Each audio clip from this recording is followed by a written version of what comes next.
All right, six pack Lapadat. I got Joe Borenstein, my man.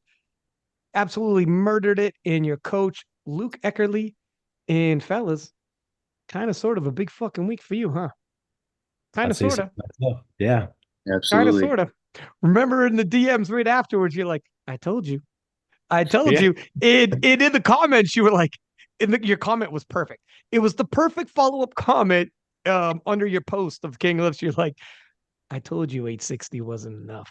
It Yeah. was, my man. Sometimes people live up to the hype, sometimes people don't.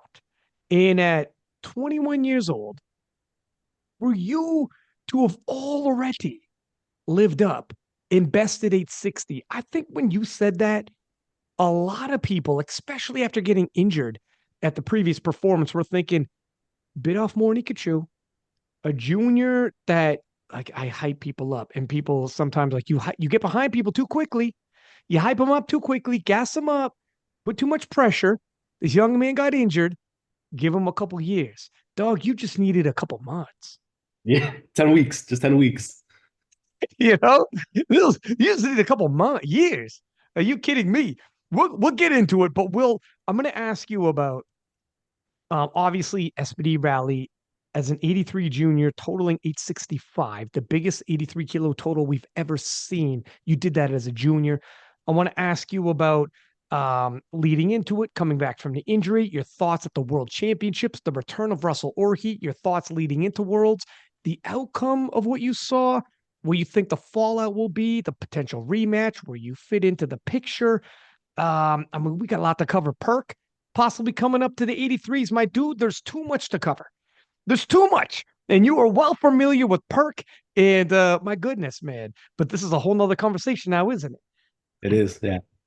So where do you want to Yeah. start? Pick a spot Oh, and wow. there. Oh, buddy. Well, let's not bury the lead. So let's start off the top. SBD Rally.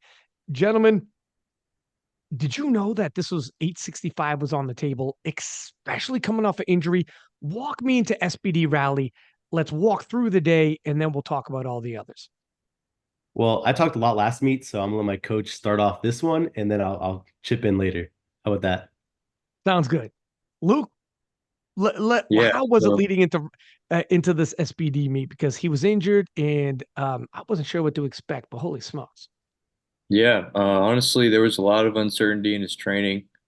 Coming off his injury, there's a lot to be said about can he squat to max exertion and then still come around and deadlift to his fullest potential.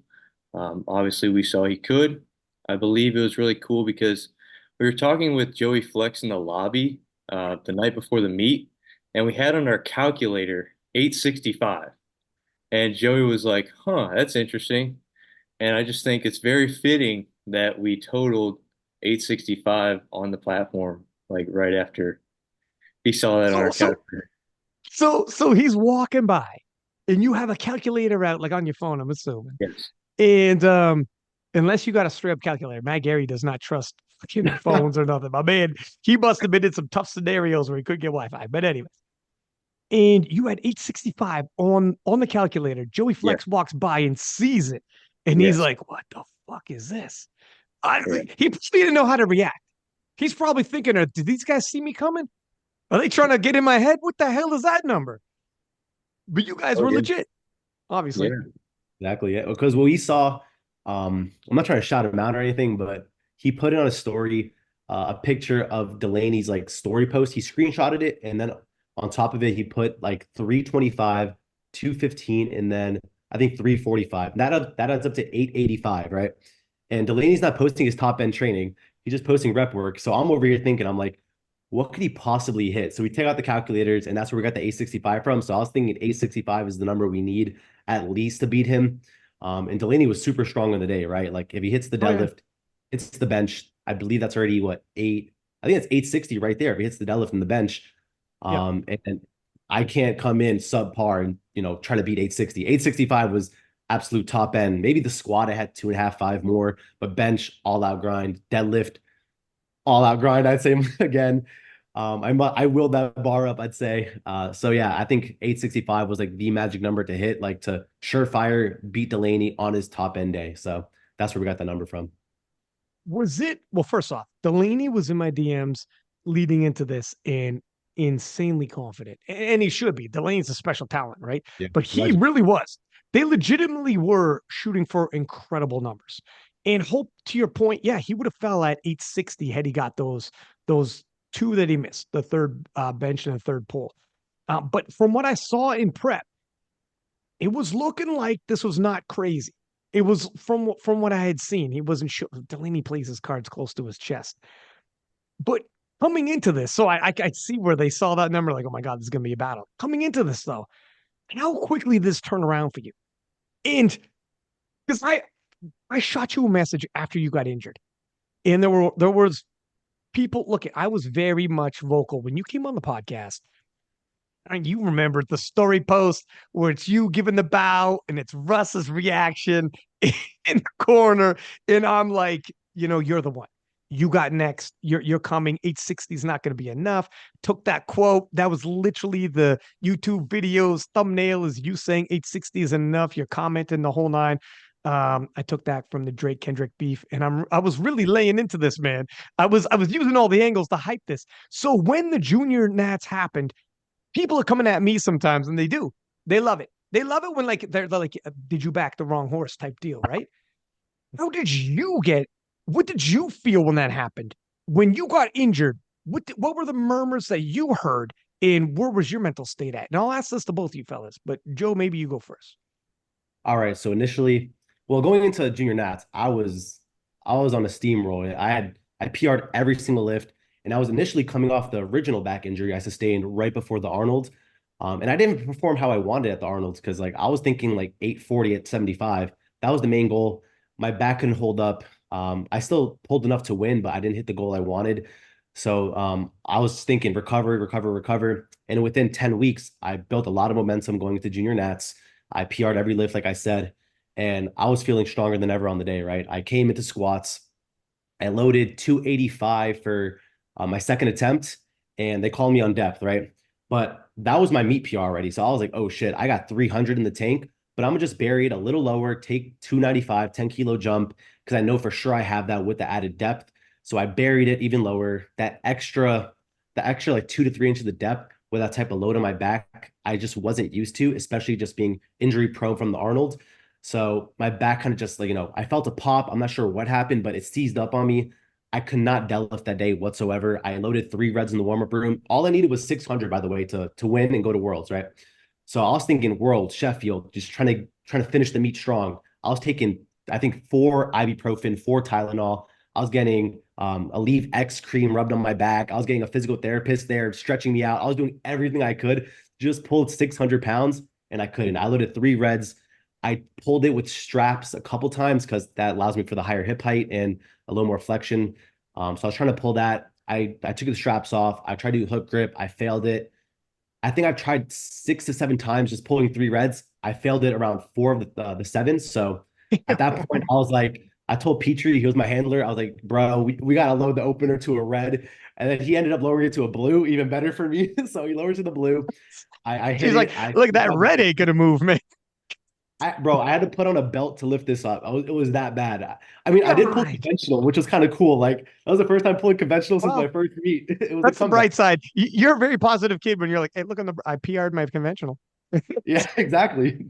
So that was cool.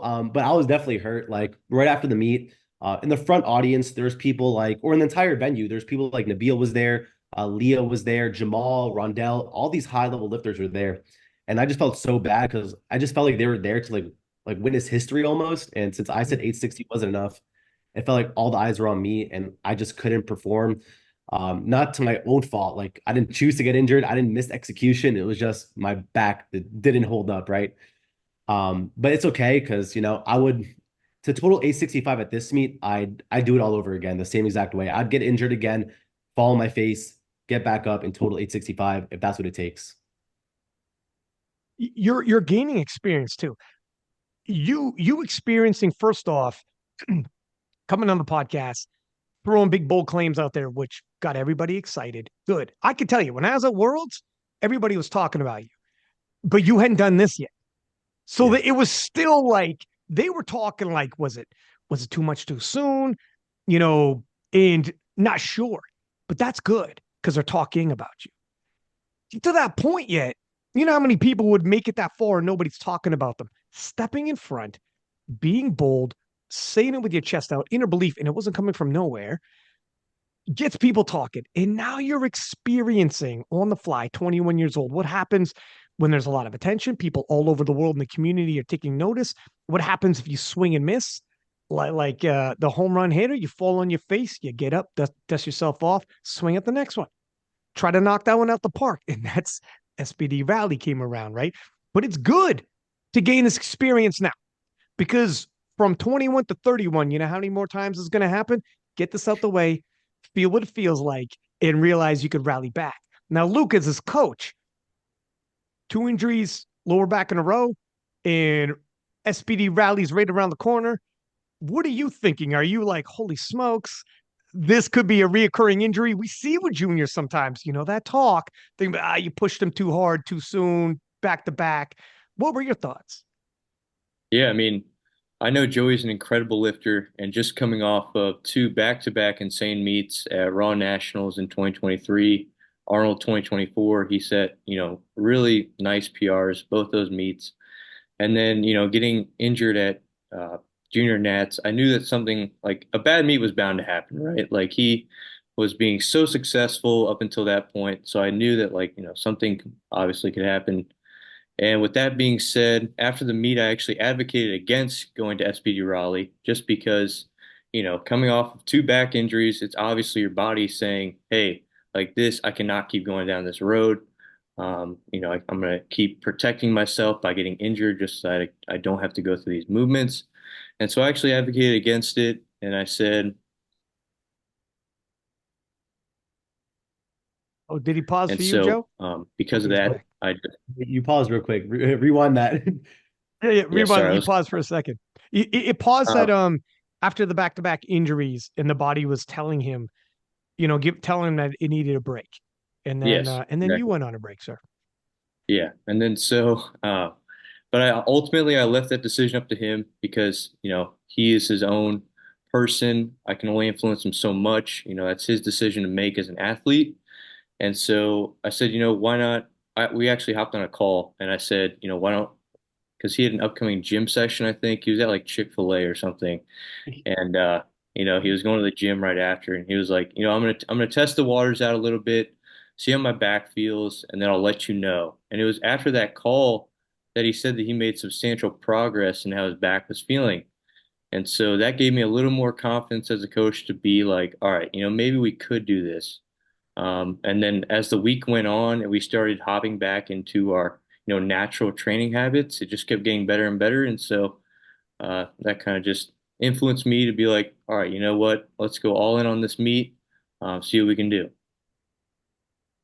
First off, I mean, a great promo for Chick-fil-A. If you guys got paid, I gotta wet my beak a little bit. 15%, that's all. Um, my man get out of Chick-fil-A, hit a PR, back was back. I'm like, all right, okay, I see what you guys did. Chick-fil-A got a hold of you after SBD Rally. I got you, fam. That's cool. But honestly, Joe, I remember watching some of your prep, and you in the post were like, "Can't believe how good I'm feeling, how quickly this is turning around for me." What was your motivation on this?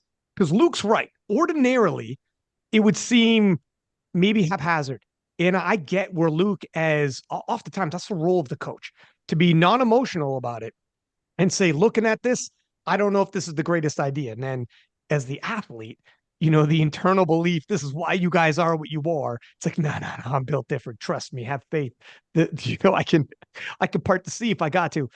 So what were your thoughts on it? What was your motivation? Did you hear the talk after Junior Nats? Was that motivation, or was it like it's now or never? If I'm going to make a statement, why was it SBD Rally was so important that you would risk this? Well, I didn't hear too much talk after. I did get like one DM. It was some dude that so after Worlds happened, I screenshotted the totals and I was like, this was good. And I was like, it wasn't a backhanded compliment. I was being sincere kind of. It was like, Jurins won with 845.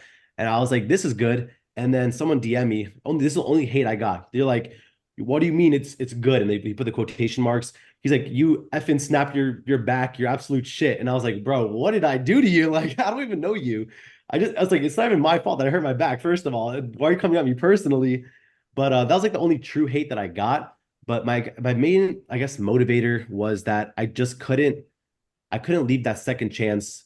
Like I just couldn't give it up, because I made substantial progress going to junior nats and I didn't perform, right? I couldn't show what I just built, right? And I felt like I couldn't show what I built at the Arnold either. So I was like, I have so much potential. If I could just get to the platform healthy and finish squats healthy, I can just blow up a crazy total and actually show my potential. And after junior nats, I was thinking like, PA open nats, and that's going to be sometime in April, I heard. So that's what, 8, almost 9 months from now. And I'm like, but before then it was like 11 months. I'm like, there's no way I'm not going to compete in 11 months and have this horrible, like sour taste in my mouth after, snapping my back and barely finishing the meet with like a 500 kilo total. It was a horrible day. So I was like, I need that redemption ASAP. And I just felt like I was blessed to receive that second opportunity from Pete Spence. He offered me the wild card. And initially I didn't even take the wild card. I told him, I was like, I need at least a week and a half to really see how I'm feeling. But he said, okay, let me know in a week and a half. The offer still stands. A week and a half later, I called him up. I was like, yeah, I'm going to accept the offer because I felt around like 70, 75% healthy. And I was like, well, I got 7 more weeks to get healthy. I think I can do it. And my main motivation was just getting that horrible taste out of my mouth of just underperforming drastically and just to really, get my name out there as like the best 83 because that was my goal. And then I see people like, Russ totaling 860 at Nats. That was crazy. And then the Worlds happened, which was even by then, like I was already committed to the meet when Worlds happened, but only seeing 845 win the meet, I was like, oh crap, I can do that right now. Like there's no way that I'm not saying they're not the best in the world because they are the best, those two guys, Jurins and Russ, but I feel like I belong there and I can best them on their best days. And Sheffield. And Yeah, yes, yeah, we're gonna get there in a hot minute. First off, thank God Pete first off offered you the wild card and allowed you a week and a half to sort through this. And grateful for that in that you actually like, you know what? I think we're good. Let's move forward. Let's see what happens. Um, first, so let's talk about the day itself. First off, the production and everything, SBD murdering, just murdering it. I'm so glad that they're doing money meets and doing because the high level production that they have right now. If they could do these a couple times, a few times a year, holy smokes, these are like mini little Sheffields, yeah, and we have performances like this to talk about. Phenomenal, man. In the 80 freaking threes, they really loaded up the 83 class from like Angelo, from you down to Angelo, and obviously there's Delaney and Chris as well. Like Angelo came in fourth out of you four with 835, 10 times body weight. That's phenomenal total. That's a crazy total. The fact that, I mean, it just speaks to how deep the competition is. And then you have two-time world champion Delaney, Chris Perez. I mean, it's a phenomenal showing. It just if you weren't there, we would all be blown away by these gentlemen. All three of those guys, all three of those gentlemen had phenomenal days. If you weren't there, here's the problem: you were there, Playboy. yeah. In a 25 kilo spread by a junior in the not just 25 kilo spread, but the biggest total we've ever seen, period. Full stop. Is very difficult to you took the story from everybody, right? It is what it is. So walk me through the day here. Are you guys thinking, what are you guys thinking? Who do you think on the day of is a threat? Or are you looking at each other like I'm really not seeing a threat here? I think we're chasing history. Luke, let me ask you, because you threw on 865 on the calculator, Joey Flex walked by. What were you thinking? Yeah, I mean, obviously we were going into it thinking Delaney was our biggest A pause for me. competition. Always I think I freezing. just Yeah, you're yeah, back. You're back. It's okay. about that. So yeah, obviously I knew Delaney was going to be our biggest competition pre-meet, and obviously seeing Joey Flex in the lobby kind of confirmed that he wanted to kind of rouse us up a little bit the night before as well. Um, but we didn't even go into the meet thinking we were going to get first. Like in terms of winning the meet, like breaking the world record by the highest percentage. We kind of just wanted to go into the meet and win the 83s. We knew that that would put us somewhere around third, maybe second. Um, and then, you know, as the meet kind of started to go on, we were going into deadlifts, winning or losing by 12.5 kilos, but we knew we were going to, have substantial ground to make up on the deadlift, coming out of squats, injury free and feeling primed. And so we were confident that we were going to win the 83s coming out of deadlifts. And then as I saw the meet was progressing and I saw how Clements and his coach were making his jumps on deadlift, uh, I came to Joey and I was like, yo, you just won the 83 class. Congrats. Now let's go and win the whole thing. And so I saw that uh, Dan Clements' coach lowered his attempt last deadlift from 310 to 305. And so based off that percentage, I lowered Joey's deadlift from 365 to 360, and the rest is history. I mean, we ended up winning the whole thing. So, Did you cut any weight for this, Joe? No, actually, the day before, Luke and my girlfriend and I, we all went to all you can eat sushi. Oh, wow. We had some of that. I had Chipotle as well. I ate a little too much though, so I woke up like a pound heavy. So I did end up spitting a little bit. But even like 2 weeks before the meet, I was, I think, 2 pounds under. And Luke was like, yo, you got to get your body weight up immediately. So I was stuffing my face. I had to eat like things I've never done before, like eating almonds and like calorically dense foods to get my body weight up. It's very rare for me to do that because I usually eat a lot of volume especially when I was 75. I'll stuff my face with fruits and vegetables to try to stay full. So being not hungry all the time is a weird feeling for me. But it's amazing to just keep eating and eating and eating and going to sleep with a full stomach. And I felt like recovery was boosted. So yeah, I didn't cut any weight besides having to spit because I was just eating too much. But yeah, I'm way under the class. And do you feel like, I mean, hearing that, obviously at 21, there's going to be tons more progress regardless. But is the goal to continue to fill out and maybe cut a little bit, cut maybe 4 pounds of water and fill out the 83 and be bigger? Oh, 100%. Because like for the 75s, I was sitting at well initially for the Arnold, I was 83. And then I cut from 83 to 79. And then within a week, I did the acute cut through gut cut, water loading, and a laxative. And I went from 79 to 75 without like I'd say any performance detriment. So a Mm. 4 kilo cut for me is not foreign. So I think I can get to like 87 and just cut that within a week pretty easily. And having said that, so you're 21, you could be 4 kilos body weight bigger. We're talking 9 pounds, getting close to 10 pounds bigger. That's half a weight class up.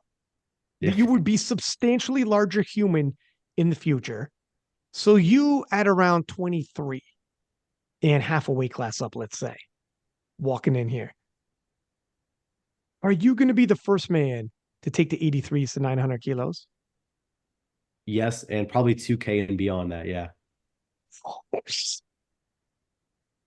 See that? So how many kilos is that? 2K for people listening It's international. 907. 907, Yeah. 908. Yeah. And what kind of for what kind of timeline do you think this is? Well, depending on like health and all that, God willing, I stay healthy and all. If we can do that, I'm confident in my ability to, build some new mass, gain momentum. And I think within at least, I think 2 years, 900 is very feasible. Maybe even sooner, depending, like I said, if I'm healthy or not. But the way things are looking now, my body feels great after the meet. So I'm going right back into training and we'll just see how we respond to the new stimulus. But yeah, 2 years, roughly 2 years for around 900 to 2K. So you'll still be a junior, you think, and you'll hit 900. Well, no, next year is my last year as a junior because of like Okay, the okay. weird rule in which you turn like 23. Like I'll still be 23 next or in 2 years, but my birthday's the very like late end of the year. So it's kind of weird how it works out. But yeah, next year is my last junior year. Okay, gotcha, gotcha. And so having said all that, and you watched what happened earlier this year with Russ in 860. You watched what happened with Jurins versus Russ. And you know, obviously, full well, Perk 851 at 75 kilos and what he's capable of, and should he possibly move up. let's explore this a little bit. What was your thoughts when you saw Jurins versus Russ? The most exciting competition I've ever seen, probably in person or online, does not matter. I was on the couch with my girlfriend. We were screaming. It was that insane. So yeah, I was astonished to see like Russ's throne get like dismantled and taken by Jurins. And Jurins deserved it. He's been in the game for so many years before I even started lifting. So he's a legend. Russ is obviously a legend, in my opinion, the greatest 83.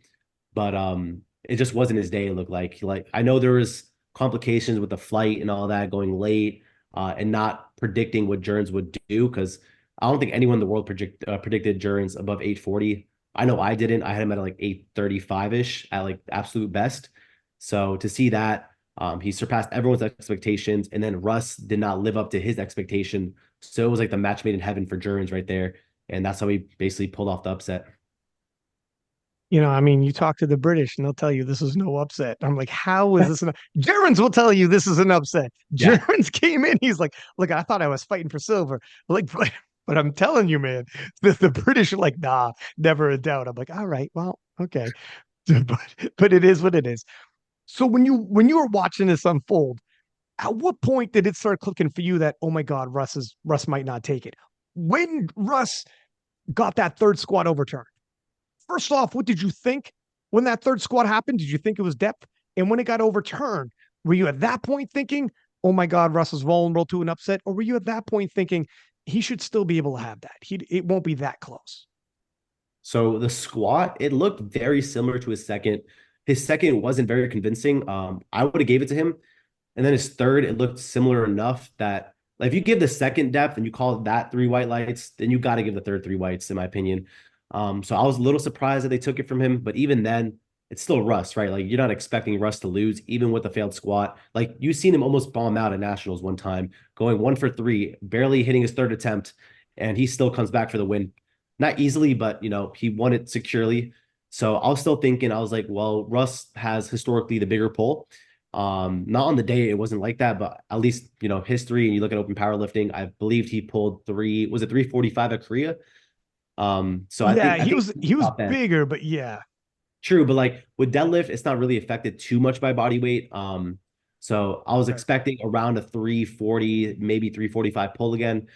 Clearly that didn't happen, and I was not expecting Jurins to go from what three. I think his biggest pull was 335, and it looked like he had 355 on the day. So I did not expect Jurins to peak and peak that hard and show up that strong. So I guess I didn't realize Jurins was gonna win until probably his second deadlift, when I saw how easy that was. And then he made a 17.5 kilo jump from the second to the third and pulled off the upset. So yeah, I wasn't expecting it until that very end where Russ did only pulled, I think, 335, and then Jurins loaded up 345. Like, to your point, you're right. Russ even at Nats pulled 340. First time in a year, little, shaking off the cobwebs. And is it conceivable that he would have 345 in the tank? Sure. And previously, Jurins, to your point, 335, I see like 3 meets in a row was 335. So historically, coming into it, you might expect Russ to pull him. And coming into it, Russ usually would find his way to win. And sometimes Jurins would find a way to lose. Jurins would have phenomenal meet preps. And he'll tell you this, like he would have phenomenal, and this is where they cleaned up just in the last year in the Jurins podcast, they talked about it.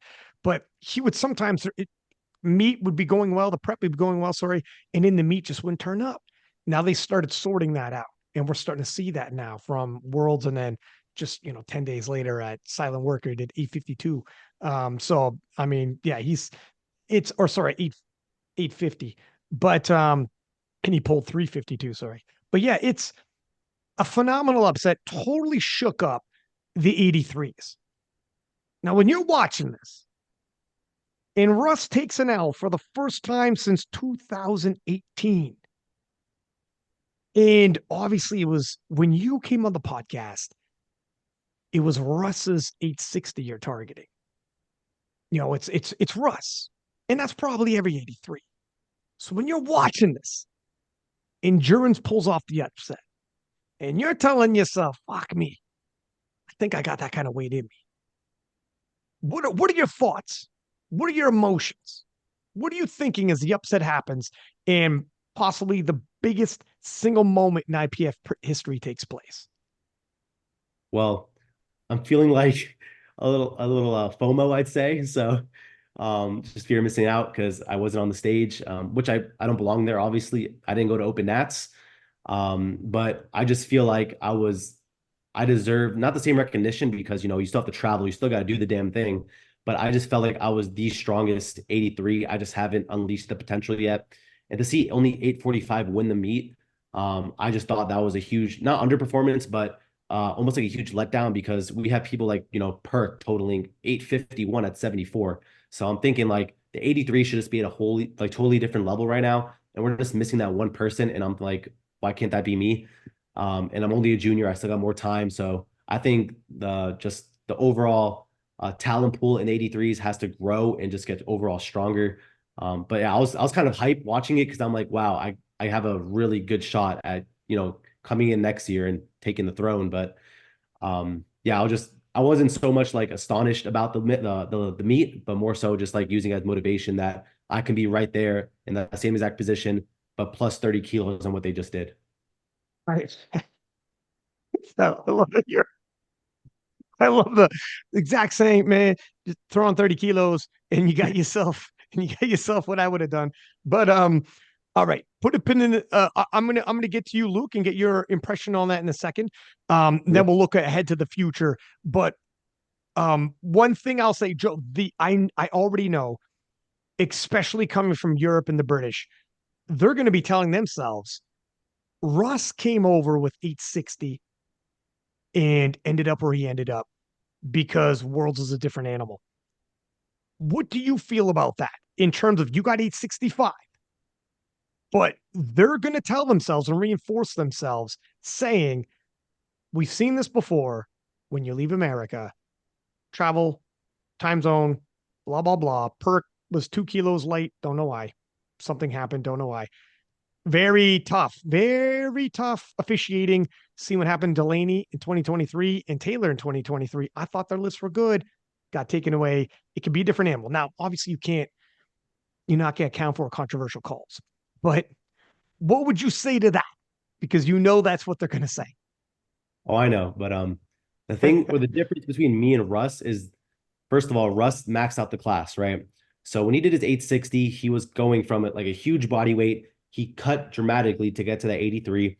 And then he had to hold that body weight from nationals all the way until worlds. So that's not his natural body weight. And when you're that heavy and that lean at the same time, it takes a huge toll on things like your recoverability, your mental state, just how you feel, your hormone levels. So everything's plummeting almost, just trying to maintain that super lean physique when you're that far over the weight class as is. So his was a whole like totally different circumstance versus where I am. I'm below the weight class. I'm not going to be coming off a meet where I took a drastic cut. I have the momentum behind me because like Russ totals between like the 840 to 850 mark for the last what 6 years it seems like. Every year I'm adding 60, 70 kilos to my total. Like it was only 9 months ago where I totaled 800. Now I'm at 865. Before that, a year prior, I was at I think 700. So I have momentum, I have youth, I have the weight class to fill out. I got my coach right behind me, like there's no perfect scenario besides me. So I feel like the difference between me and Russ is way different. It's like I said, he's maxed out. I'm nowhere near maxed out. He's not adding too many kilos to the total year in and year out. I'm adding hundreds of kilos every year. So it's a totally different scenario. And I feel like in a year from now, I'm gonna be way above 865. What was your assessment watching the World Championships? And then also, same question at the end in terms of because you already know what people are going to say. Yeah, no. I actually didn't watch it. I don't really like watch the sport of powerlifting that much. I'm really invested in Joey and all the things that he does. However, I really try and keep the outside noise, you could say, just away from our field of view. I really just try and focus a lot on ourselves. I was talking to Joey before the meet. I was like, whatever Delaney does, it's whatever. We're just going to do our thing. And I think that's why we had such a good day. But regards to Worlds, I think that Jurins, um, beating Russ kind of opened the floodgates almost and gave us a lot of confidence that Russ is beatable. This total that he has, this, you know, I guess grab on the 83 class that he has is beatable.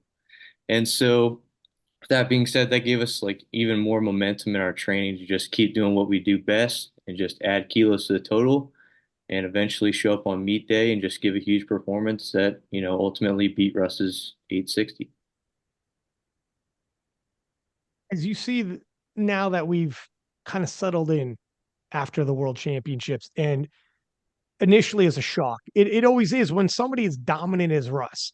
You were in a weight class occupied by a man who was the number one from 2019 on.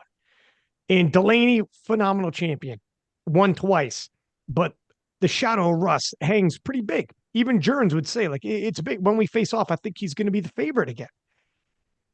Now that we've kind of settled into this, and you gentlemen have soaked it up, what do you anticipate from both of these guys? Jurins, 10 days later, 2 kilos over the body weight, gotcha, but he could cut that pretty easy, I'd suspect. Has entered into the 850s and is really enjoying a second wave here in the second half of his career, or the third act, if you will. Russ has got to be uber motivated to get back to 860 and possibly be beyond. We know he's hit 860. What do you think, Joe? What do you think happens with both these guys leaving this? I think they're extra motivated, right? Because Russ taking the L, that set a fire under his ass. So he's going to be working harder than ever this offseason. And I expect both of them to show up at Sheffield, total 860, 870, right? But I just think that won't be enough by the time I get there. So I think even with 870, and I expect the entire field to grow. That's including, different weight classes like Perk or Bob, for example. I think Bob's gonna be 1,000 kilo. And I still count those as my rivals, I'd say, almost, because my main goal is Sheffield, right? So I'm still gonna go against those guys. But I think the whole field is gonna level up. Russ is gonna be at 870 at Sheffield. Jurns around the same, 870, 875.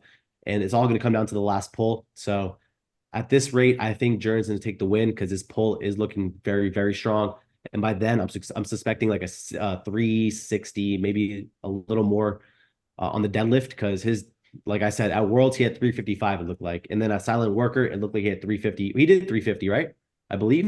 He did 352, actually, I think. Let me take a look at that. Exactly. I got this up. 352 and a half. That's right. So yeah, 360 for sure is in the bag for him by Sheffield. So that leaves him with the bigger pull. So I got him winning. I'm not sure if I'm jumping too far ahead right now, but I think I got him winning No, the go ahead. rematch with Russ. And then I still got Russ at 870. So that puts Jurns over 870 clearly. So, I mean, these are massive numbers. Yeah. And these gentlemen, like, this is some great progress. They're going to hear this and be like, okay, first off, thank you for the numbers you're throwing out. This is very, like, oftentimes when you get to that top end, it's difficult to add kilos, especially at international level, international officiating, etc. A couple things that Jurins has in his corner, obviously, he's going to wake up in the UK and compete in the UK. Same food, same time zone, etc. A grizzled veteran of international competition in terms of the standards. No surprises there for him. You got a motivated Russ. You got a very motivated Jurins as well, because all of Sheffield's going to be behind him. That place is going to be absolutely bonkers behind him. So you would say, in your estimation, Jurins is the favorite coming into this. It's interesting. Do you think how does this change the legacy of Russell Orhe? Doesn't change it too much because he's still the greatest right now. And I'm not saying he can't return and come back full form, but I think at least for the 83 class, I think he's done winning world championships there. And if he moves to 93, I think he can have a second stint or like a second legacy, like where, for example, like Kobe going from 8 to 24, something like that, just having an entire Hall of Fame career at a different weight class.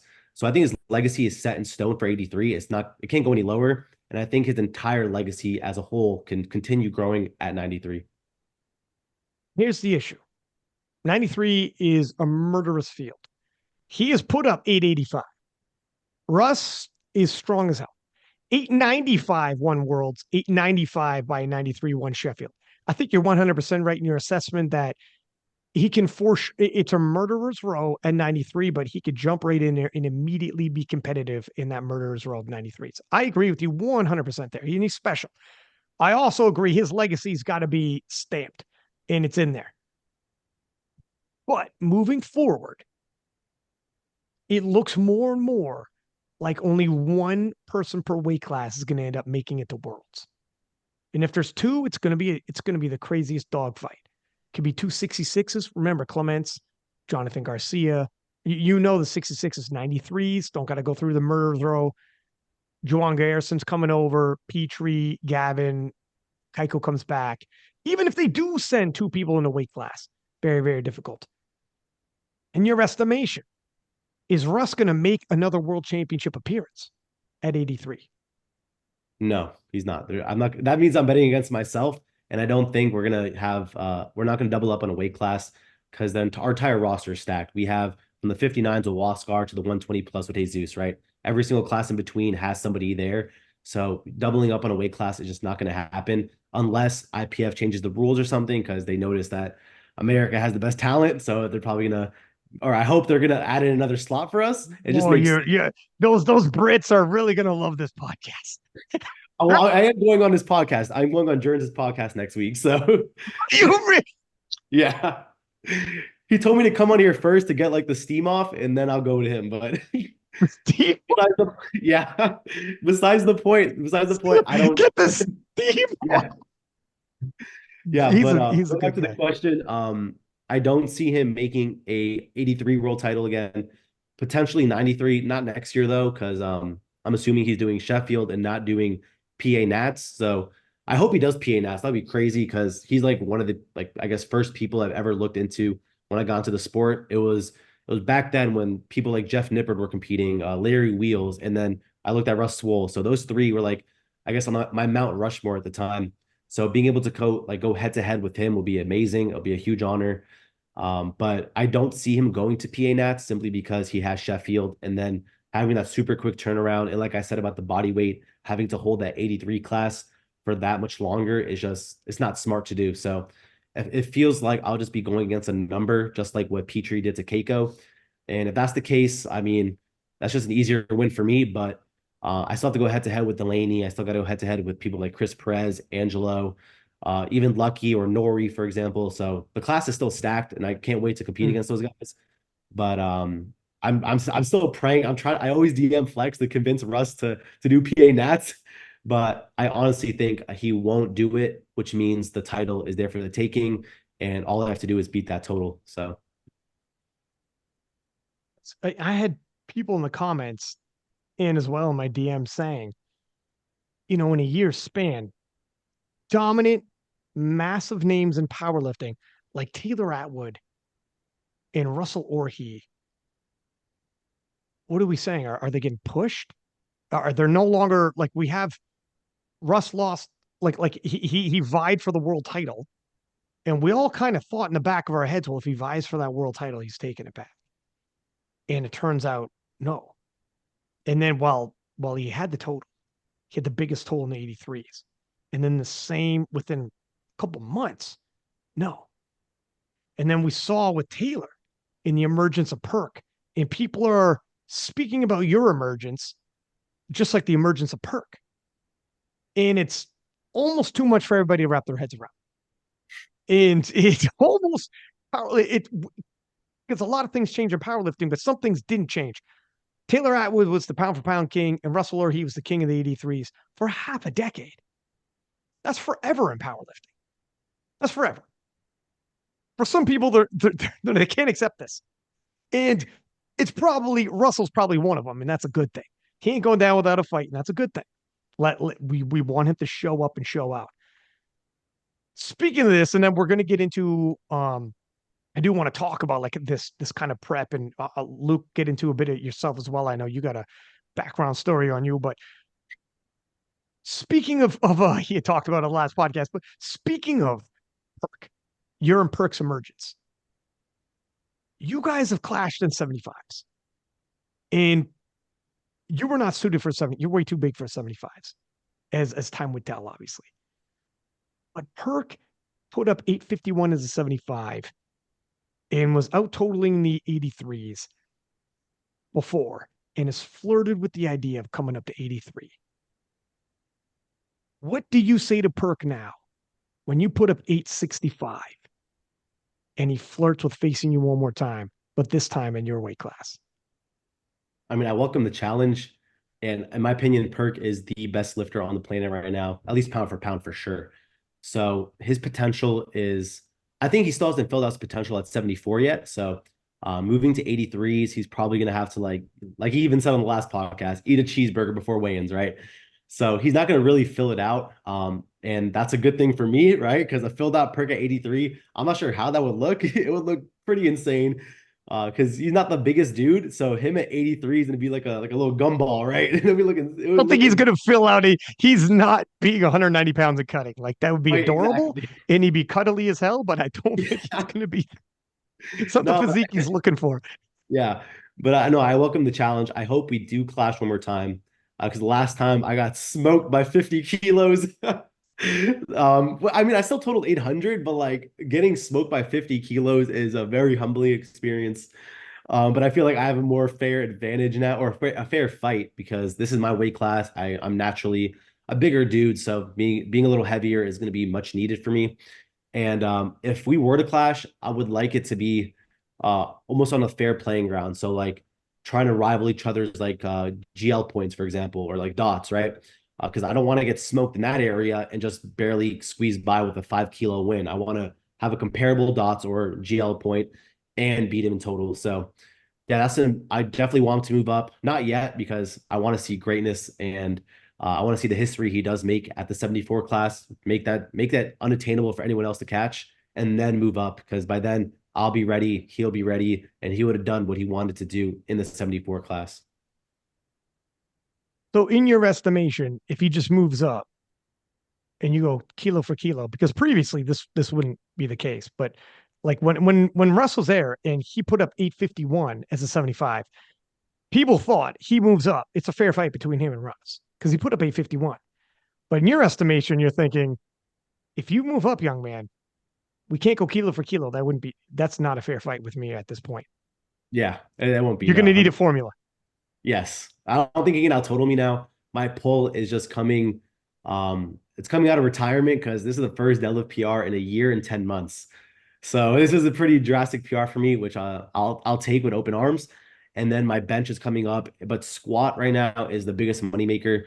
Since I was a 75, 74, that was like the lift that lagged so far behind because I just have enough mass in my legs and my waist was just so small and tiny. Like being a little bigger, allowing my waist to expand, allowing some mass to go to my legs. I feel like if I can get my squat anything above 315, I'll be almost like untouchable in the 83s.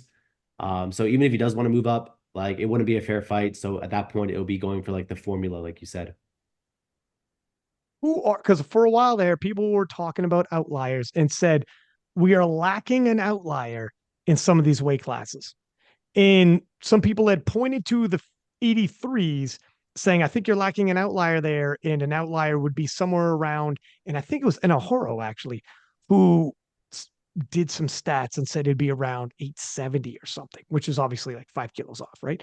If I'm not mistaken, it's somewhere around there. And then he did it for all the different weight classes. And he's actually using standard deviations to do so in what would be an actual outlier. We don't have to pull up NR's post, but in your estimation, who are the outliers on the men's side? In all of powerlifting, obviously, like we said, Perk, that's the outlier. Jesus, the clear-cut outlier. And then Rondell, 600 dots at 120 is insane. 1,000, 45 kilo total. So those three off the bat. And then if Bob goes 105, that's another outlier. And then if Ash has a super meet, I'll say that's the last outlier. I'm not an outlier just yet. I'm still a little too close to the rest of the competition. But I think if I like exceed 880, 885, I think that would put me in the outlier discussion. So we're getting, and when do you think that would be? I would like to say next Nats, but God willing, I stay healthy. But if I do stay healthy, I think next Nats is so it's 9 months from now. I think that's a good enough time frame to add 20 kilos to the total. I mean, judging by your progress that you've been making, I would say that is not, it's not far. And as soon as you hit that number, sir, the very day you hit that number, everybody's going to be saying 900. Everybody and their mother is going to be saying 900. Yeah. And it coming from a guy who I remember IPF magazine, and on the cover was Brett Gibbs, and in big bold numbers, it said 800. And that was the number he was chasing. He didn't hit it yet. And the article was written about the great Brett Gibbs chasing history by going for 800. And here we have a junior talking. It's crazy. It's absolutely insane. but it's but here we are, man. This is what happens when you're 21 years old. You hit 865. It's freaking like no one would have thought we'd be here. Um, Luke, let me ask you first off about your background. Joe had touched up on it. How did you begin coaching, Joe? And how did this come about? Yeah, so I knew I was going to get asked this question. I've probably gotten asked this question like 100 times. Um, but anyways, when I was 17, in the teen three weight class or teen three age group, 74 kilogram weight class, I was going for like the national record or something. And Joey had just recently taken that record. And my friend goes on Instagram, his name's Peyton, and he's like talking all this shit under Joey's comments section. And all of Joey's friends, they come to his aid and they're like, yo, like, you have no place to talk about him like that. And then Joey and my friend Peyton go into the DMs and, they start actually talking shop a little bit. And they start talking about like Clash Royale, which is like an iPhone video game. And they kind of bonded over that. And then Joey, I think or my friend Peyton asked him if he had a coach. And he said no. And I was watching his training, like seeing him go from 5x5 to 4x4 to 3x3 to 2x2, and then obviously the single to peak. And I was like, man, what the hell is this guy doing with his training? I mean, this guy is like a freak of nature. He's totally national record level meets, and he's out here just, not having a structure to his training. And so I think Joey reached out to me about like hook grip because he was having trouble with gripping the bar, and I knew that I was gripping the bar on the smooth, and he had a lot of questions about that. And then, so we exchanged numbers and we talked about that a lot. And then, one thing led to another, and I was like, you know what? Give me a shot as your coach. Like if you don't like it, you can obviously drop me, but I think that I can help you out a little bit. And so we ended up doing like just so many meets back to back like right as we started working together, and he kept PRing like 20 kilos, 25 kilos, 30 kilos. And that was just insane. And we were like, you know what? I think that we could be special one day.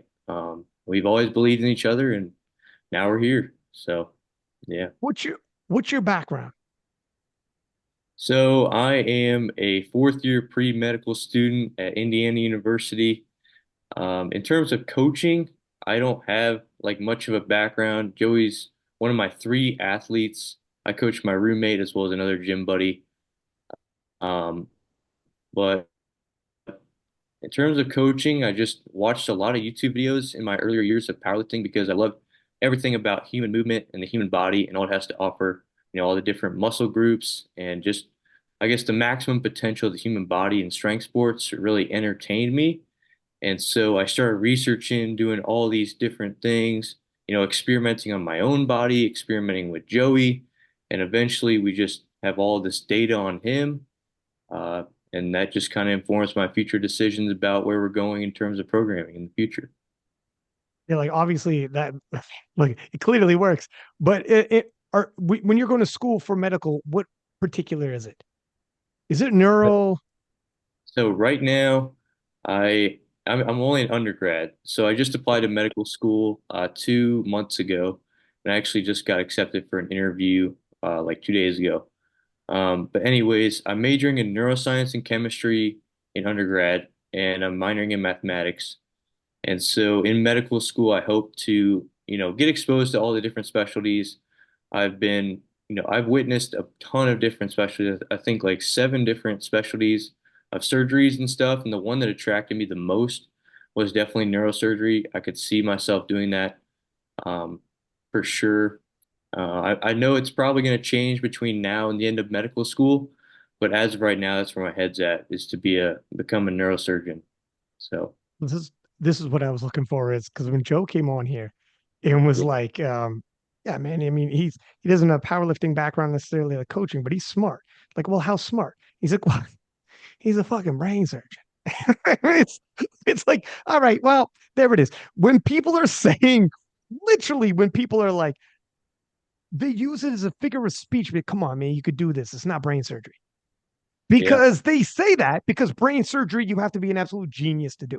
Like, this is the top shelf. We all know, like, come on, man, you don't got to be a brain surgeon to figure this out, because yeah, they use brain surgery because of that. And when you're like, well, I'm going for neuroscience, mathematics and whatever, it's like, yeah, you're a bright guy. It's if powerlifting, I mean, if powerlifting just got you full time, God knows what kind of a roster you have, etc. Thank God you got Joe. Joe's lucky he got you. I don't know how he got you at the right time, apparently.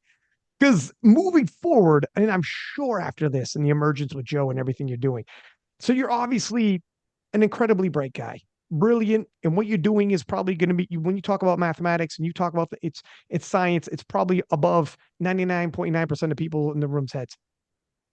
And I'm sure, and when you take that brain, you throw it into something else like powerlifting, coaching, this is probably a lot more 1 + 1 = 2 for a guy like you. You could probably have a killer roster, but now you're like, holy smokes, I can.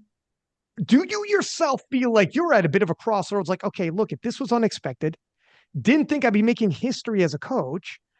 And now I'm what?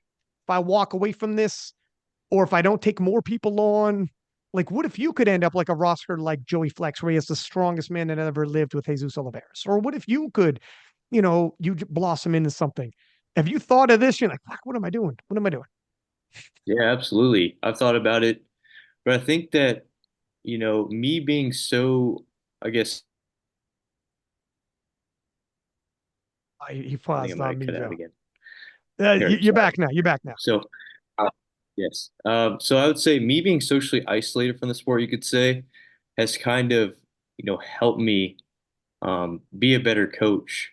I think that what makes Joey and I special is our one-on-one communication. It's just so easy to get along with Joey, especially since I'm one of his only athletes and he takes up most of my time for sure. But I've definitely thought about, the question like I could be a Joey Flex or whatever. But I think the fact that I'm not, and that I'm, powerlifting is more of a hobby for me. I think that makes me a better coach almost because I'm not as heavily invested in the sport and I'm not like emotionally attached. I think you brought up in the last podcast. I'm more there to, just keep Joey in check and make sure, crunch the numbers and, make sure that, we're performing our calculations in terms of programming correctly.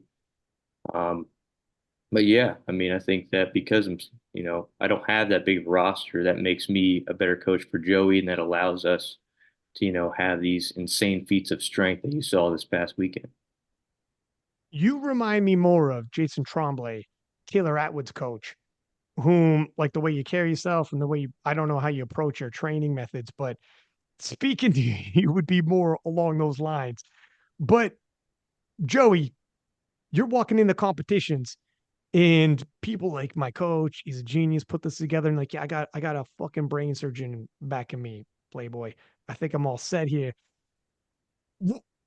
First off, I mean, is this going to continue? What happens, Luke, if you become a brain, actually do become a brain surgeon, or do become absolutely brilliant? And you could look at, you go into brain surgery, my friend, you could, with what is happening right now with medical science, God knows we might come back to this podcast in 10 years and be like, that guy fucking changed the world.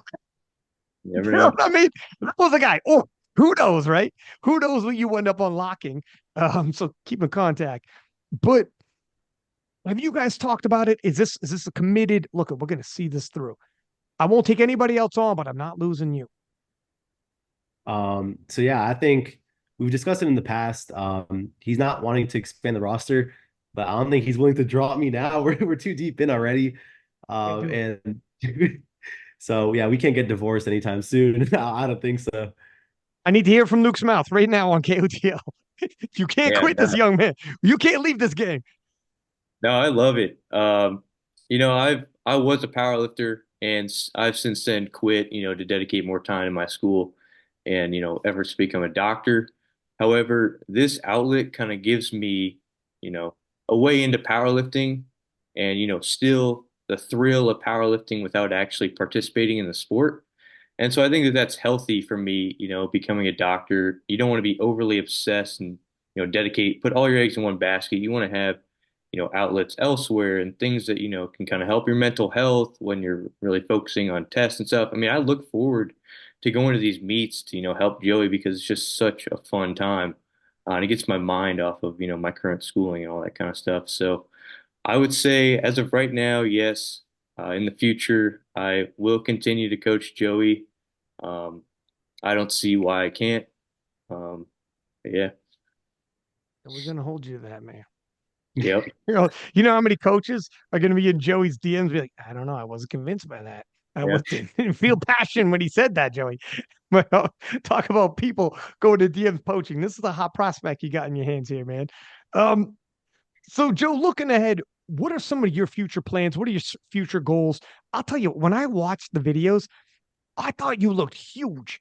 I thought like he looks like he's cutting crazy for 83. I'm like, my man filled that out in a big way. So to hear that you actually have more room to grow is actually a little bit scary, especially seeing how you did 865. So that kind of puts to bed anybody who might be like, well, how long is he going to be at 83?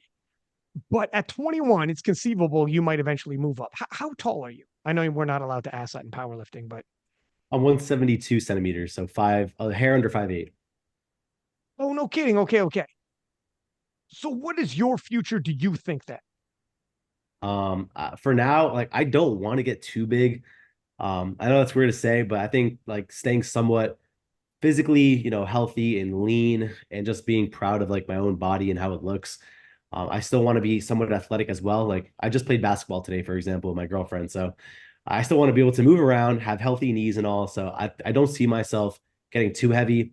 And like right now, for example, the main goal of this first block back with my body weight at least is just to eat until I'm comfortable again because I was force feeding my way up to the weight class. So now I'm probably cutting a little bit of body weight, probably go to 81 and a half, 82, sit there for a bit, and then, start increasing the calories again all the way until probably 85, 86. And it should be around Nats by then. So at least for the short term, there's no way I'm going 93. I think maybe after like 5 years, once I build a legacy in 83s, then I can go back and I talk to Luke and see if we have a shot at 93s. But I don't know because then I have to fill out 205, and that's Mm, like me filling out 83 is enough within itself, and then having to look even higher is just like that's a huge task to handle, and I don't want to eat that much food to get there, and I don't want to look that big. So I think 83 is probably like where I'm going to retire at. how many do you count your calories? Yes, I do. Yes, I do. How many calories is your bulking phase? It's usually at like 3,400 or more, probably somewhere around Oh, there. come on, man. You could eat that. I Come could, on, man. but like every day You're when I'm not not fat like me. using I got an inner fat man in me that heard that number and he started crying. I'm at 3,000 calories. I will walk 20,000 steps a day just so I can have more. Now, I'm not, but okay, sorry. Sorry. This is a touchy subject for me, apparently. But so yeah, go ahead. And how about your like maintenance calories? Where you're most comfortable? Usually I can sit around 3,000 to like 31, as long as I'm doing my 10K steps a day, like I said on the last podcast. So it's pretty easy to like just eat that and not be hungry all the time. But once I start pushing 34, 35, 36 continuously, then I start getting full because like I said in the past, I was almost like starving myself to get to 75. So sitting in that starvation state for 3, 4, even 5 years, all throughout puberty, like all I knew was hunger. And I was able to, like, the days where I let the floodgates open, I'd have 4, 5, 6,000 calorie binges at a time. So I had a huge appetite. But now when I'm eating in a surplus continuously, it's like that appetite is just tanked. And like I said, I've never experienced being full every day. Like I wake up for breakfast, I look at my food, and I'm just not hungry. And it's such a weird psychological thing that, like, I just have to get over it. And once I can start like regaining that hunger again, which I think will happen as I fill out the class and become like more lean. Because I was sitting around like 10% body fat, and being that lean, your ghrelin is just going to be through the roof, which is like your hunger hormone. So now I'm just like I'm so satiated after every single meal, because of my higher body fat percent. So once that starts coming down a bit, once I start filling out the class truly over the course of the couple of years, then I think my hunger will be even higher, to the point where I can actually like eat a bunch of calories and still be hungry. Like the main goal is to get back to my 75 body composition, but at 83. So Did you say earlier in your life you weren't eating as much? yes, correct. So like during puberty, for example, like when I'm 16, 17, I was competing at 74, and I was sitting at 169, 170. So I would have to cut my calories to like 24 or 2,300 just to make the class. And I didn't know how to eat back then, but as I got more like mature and just knowing how to like diet and cut weight and all that, I was able to sit a little heavier and just handle more calories. Because right before the Arnold, I was eating around 29 to 3,000 while cutting to 75. So I think that was a great opportunity to like really maximize my muscle mass to body fat ratio.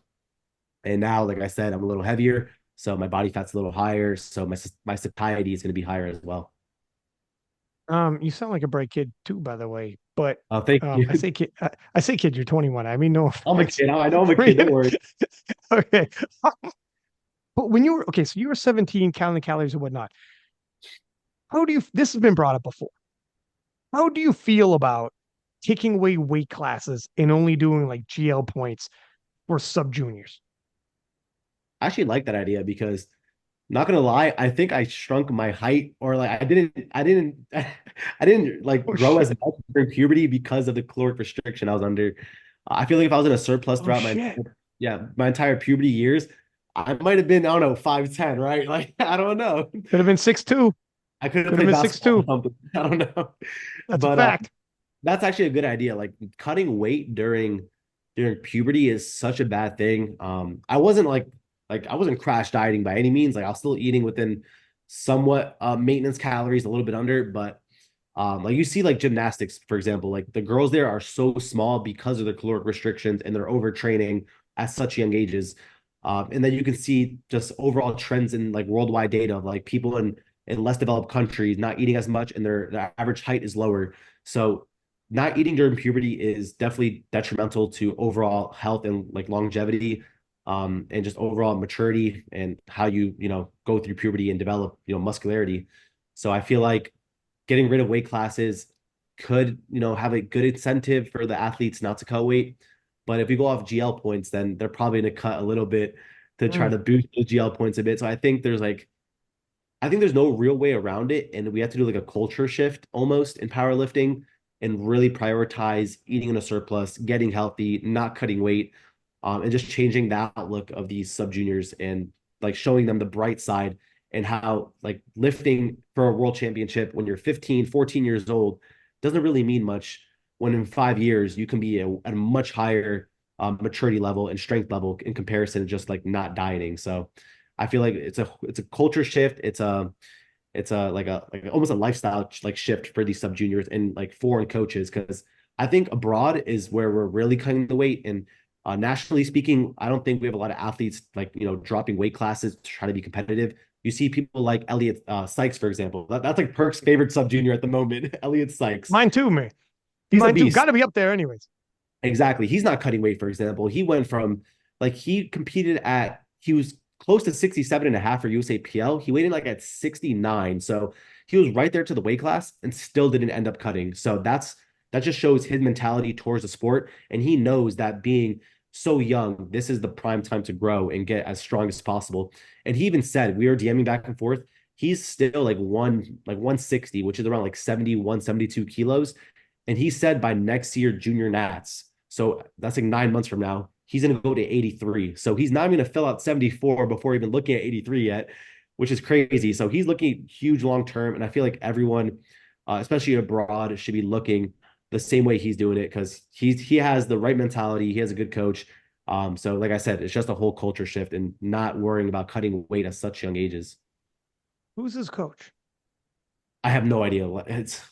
Okay, okay, gotcha. You I just mean by the training, what you hear him saying, you Yeah, surmise yeah. that it's a good. You gotcha. It's something Um, good in the yeah. yeah, gotcha. Luke, what are your thoughts on that? On juniors in or sub juniors leagues? Juniors are 18 and up. Let's say sub juniors, like no weight classes and whatnot. Yeah, absolutely. I think it's a great idea. I mean, it's like you could have a sub-junior Sheffield almost, where it's like just based off of like good lifter points and all that kind of stuff. I do agree with what Joey's saying though. Like when you're that young, you need to be able to grow and you should not restrict yourself calories just for the fact of, pushing powerlifting records. I kind of fell into the same thing when I was competing at 74. I was walking around about 180 at the time when I was 17, and I was like, when I'm going for this record at 74, I got to cut like 17 pounds. I'm, just constantly Holy worried about that. It's a lot of stress. I obviously, it took like 6 months before to lean out to about like 170 before the meet, but still, just having that stress and that thought in the back of your mind, I think kind of just hinders all these athletes and kind of predisposes them to like bad thinking patterns that could lead them to, burnout later in the sport and all that kind of stuff. We're seeing a lot of these great lifters in the junior age group, dropping out. So I think that really could help with keeping like the longevity of the sport and keeping athletes in the sport for longer periods of time. I'll touch on that in a sec because Hamza, 18 years old, freaking murderous 105 junior.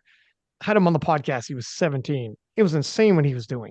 He at 17 years old, he was posting up totals that would have won the Open like 4 years earlier.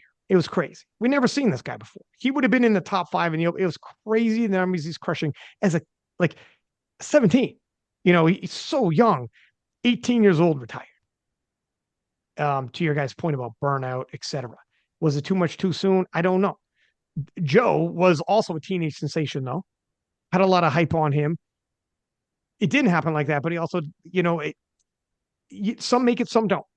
Some make it, some don't. Well, what is Joe had touched up on if you're in a caloric deficit during these growth years? Can you actually shrink your height? Can you actually, do you know, Luke, if there's like studies behind that or? Oh, absolutely.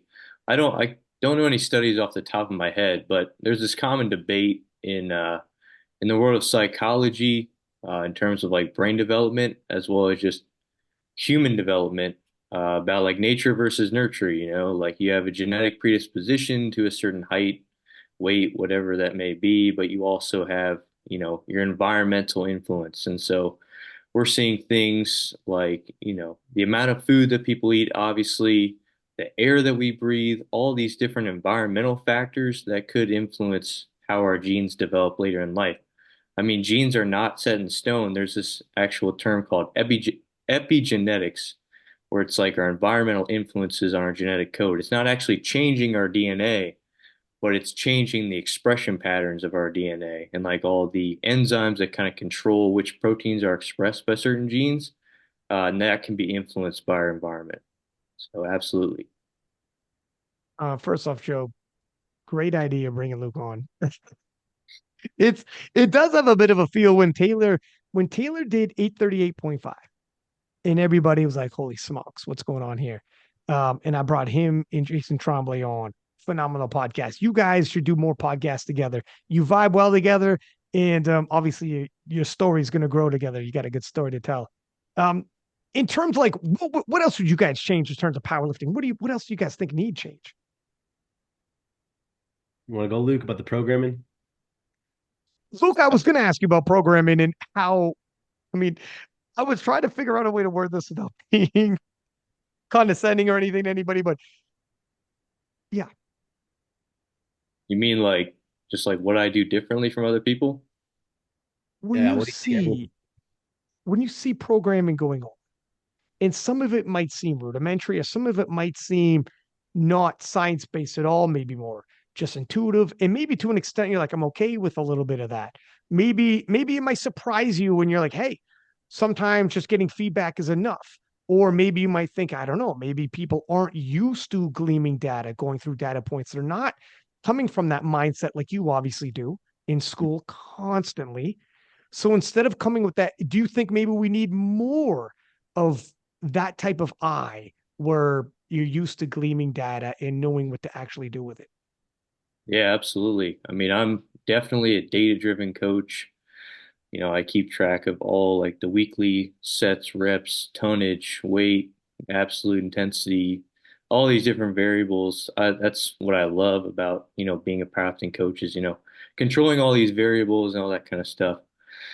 In terms of coaching, though, I would say what we need to change is we need to listen to the athlete better. I think that a lot of coaches get stuck in their own ways of coaching, and they think they kind of form it to the athlete instead of letting the athlete dictate their programming. They kind of, express a one size fits all approach when instead I kind of think of Joey as like my little lab rat, or like my patient that I have to, diagnose a treatment so that he can, get better in terms of his training. And I think that the intuitive approach is good, but then you need that data and analysis to kind of back up what you kind of just did. And I also think that coaching can be made a lot more simple. I think that, you don't want to make drastic changes going from block to block because then you could change too many variables. There could be a lurking variable that could be like, contributing to your success. And so I think, making training a lot more simple and not making these drastic changes from block to block could really, help you decipher as a coach what works and what doesn't work in a person's training. Let me ask you real quick, then I'll throw it to Joe. But let me ask you real quick your thoughts on the possibilities, if not now, but in the future of AI taking over such coaching. We see AI in the medical field, for instance, helping diagnose patients because it could crunch so many different variables so quickly. Um, what are your thoughts on that? Yeah, I think AI is good in theory. However, in practical terms, I don't know like how effective it can be in terms of I think that AI always judges the situation from like a perfect standpoint where everything is all good. The athlete is healthy, he's eating the right amount of calories, he's, hitting his RPs perfectly and everything like that. And so in a perfect world, yes, AI would be great because, it'd be just heavily regulated. The athlete does this, the AI, corrects it, makes future programming, all that kind of stuff. However, I think you need that human element and like that emotional attachment to kind of, you know, that human eye almost, because like not everything's perfect. Injuries happen.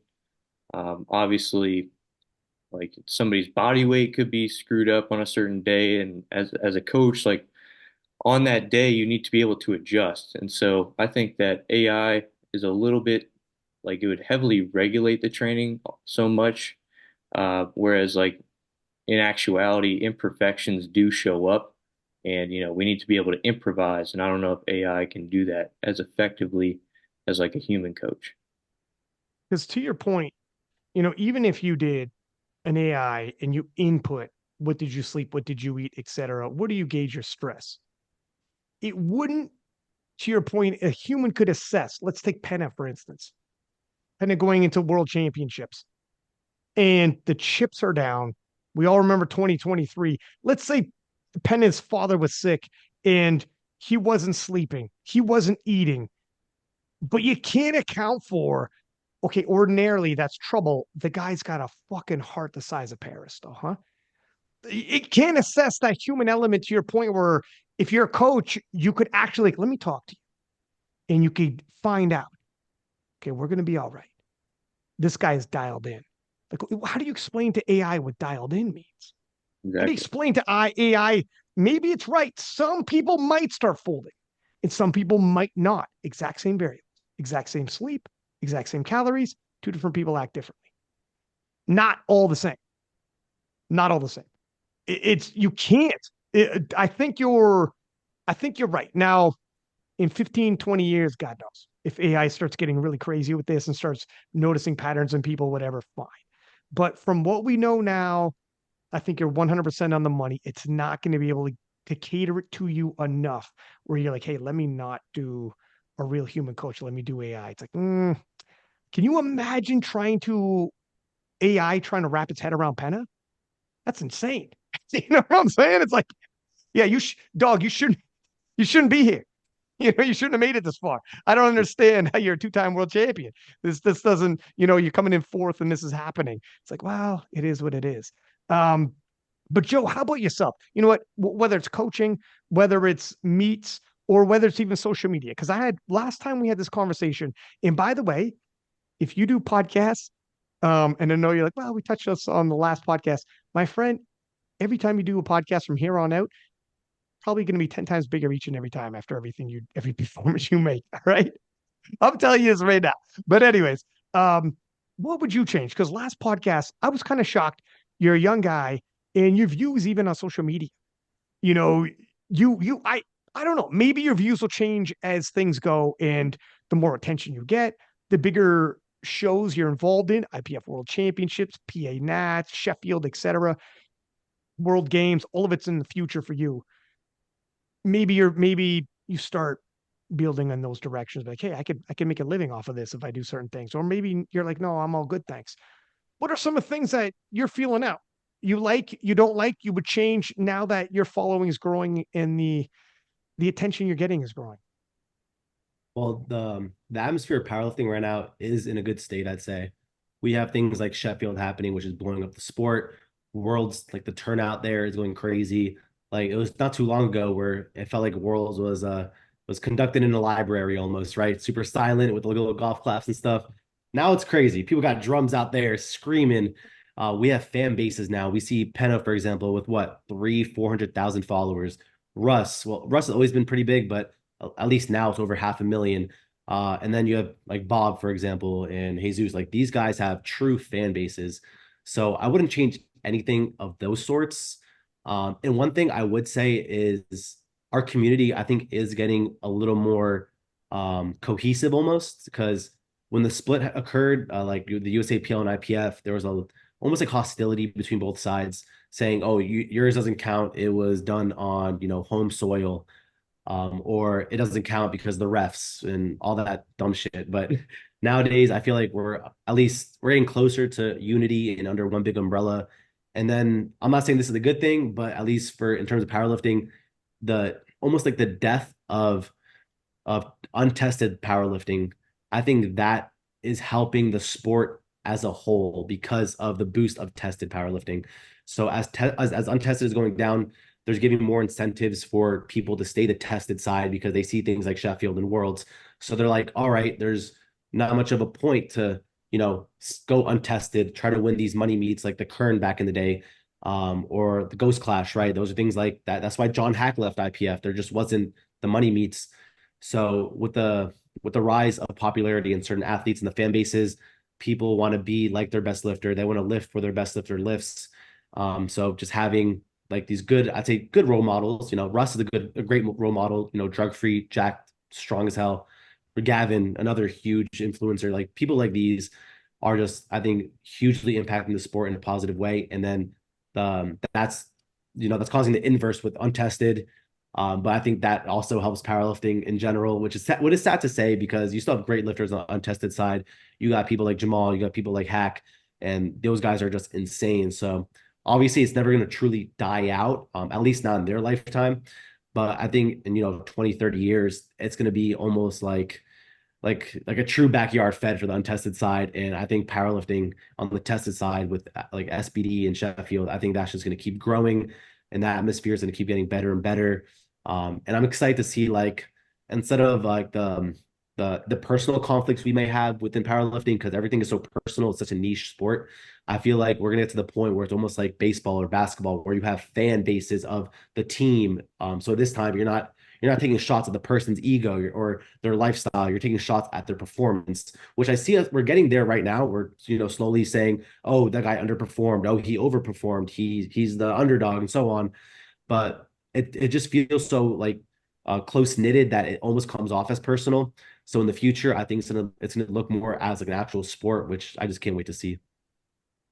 Points. You made some good points in there. When you said the death of untested, it's interesting because I've noticed this, and I literally just recently asked myself, do I have a bias because obviously I'm on the IPF side, I do Worlds, Sheffield, etc., like P and Nats, and I'm like, am I just becoming, am I just too biased? Am I just telling myself this because that's the side I've chosen, or is this?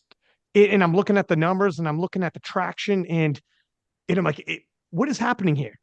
And I agree. Like several people have come on. I remember Rondell came on, and I was like, is the untested lucky they got John Hack right now? If I took out John Hack, what's going on over there? It's going to be Absolutely very, nothing. it's going to get, I mean, we got some people. Yeah. Yeah. I mean, we do, but but God damn, it's going to lose a lot of heat. It isn't what it was. It is not what it was. What is happening? Why is this, do you think? What is going on? I think it all comes down to the incentive of staying natural, right? Because like I said back then, there was no money meets. Like John Hack left for a reason. And I can almost promise you that if he grew up in today's day and age and was, going crazy and lifting obviously more like incredible numbers, because back then the technology and the knowledge of programming was a little different. So I feel like he could take advantage with his genetics in today's day and age to, be the outlier that he still is. So I think just seeing your best lifter stay natty and compete in these crazy tested feds, I think that's like the big momentum shifter right now in the powerlifting atmosphere. Pretty sure. Not crazy long after Sheffield emerged and a lot of things started happening on the tested side, John had said, yeah, he could have probably stayed on the tested side if these things were available at the time. If Worlds was different, Sheffield was around, competitive level, and some of the stars.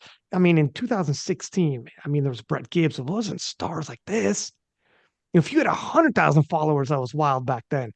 Now people got like 500,000. It's a whole nother ball game. And I think I would think you're right. And I'm pretty sure John, even before all of this came around, had said that at least once on the record. Yeah, I probably would have stayed on the tested side. I think you're 100% right. And a lot of these outliers, if we're all vying for talent, if there's a talent pool and there's tested, untested, and we're both vying for that talent pool, come over here. It's like we're scouting. I think the tested side is winning that and now we're getting the outliers are coming here onto the tested side because of all the different options you have. Why wouldn't you? Why you don't have to do everything, put your body through everything that you have to put your body through to go to the untested side. But whatever, we'll see. You never know what the future brings, but I think 100% that seems to be the state right now, and it's going to continue. What was the other point you had made? You're talking about the tested, and then The fan bases. uh, yes, yeah. In terms of like fan bases and in terms of niche and how I think you're 100% right at this point. Well, I wonder. Okay, so I had this conversation at Worlds with a couple of people in the bigger sports, MMA, basketball, pick it.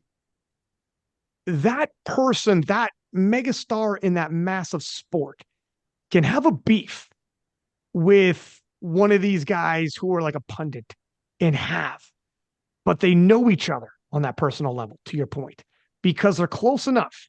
We see this every now and then. Like big MMA stars will have a beef with like DC or Joe Rogan if they say something wrong on a podcast. And they're talking about their performance. But there's a disconnect between certain levels of people because there's levels between them because it's not that small. It's still a mega sport. But I do think because it's an individual sport, people will take individual jabs because it's not a team. I wonder how that'll be. I wonder that factor. In a lot of respects, in that way, we're closer to like an MMA or boxing because individual. And if you're going to take a jab at Joe B, you might take a jab at Luke. People take jabs at like Russ and Flex, but Flex has a roster of people. Flex is one guy. Like, I don't know. I'm not sure. I'm not sure what it'll look like in the future. But individual sports, I think, MMA fighters, boxers, they take jabs at each other. And the fans will as well. And be like, I hate that guy or I love that guy. But it'll be interesting to see how it all unfolds. But you see 83s, it's been hot. 83s is what's the hottest division right now, do you think? As of now, it has to be the 83s just simply because of what I just did. But historically, obviously the 93s, and with people like, Jawan coming over, like you said, and then you got the rise of, Petrie, Dom Fuqua, for example, that just competed. Jamar, with, what was it, a 357.5 squat? Like, Crazy. people that come up, the roster just keeps getting more stacked, especially on US soil. And then you can't forget Gustav, IPF world champ, Sheffield world champ, Emil, one, half an inch away from, get not, I'm going to call it an upset because his training was going pretty crazy, but, beating Gustav and beating Petrie until the bar slipped out of his hands. So I think 93 is the most deep, but I think the 83s are more stacked because of the heavy hitters like me and Russ. And even if someone wanted to say talent pool wise, that's not even what I'm saying when I say the hottest division. Like you could say the 66s could be talent pool, the deepest, maybe. Literally their whole podium had the exact same total. It's crazy. And then Clements is coming in, blah, blah, blah. It's crazy. But the hottest, as in everybody can't stop talking about him. Russ and Jurins stole the show at Worlds.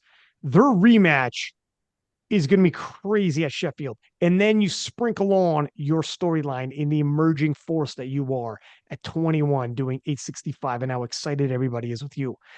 So there's different stories all over the place, as well as the supporting cast, two-time world champion Delaney, Chris Perez and Angelo battling back and forth. And like, there's a lot of meat on this bone.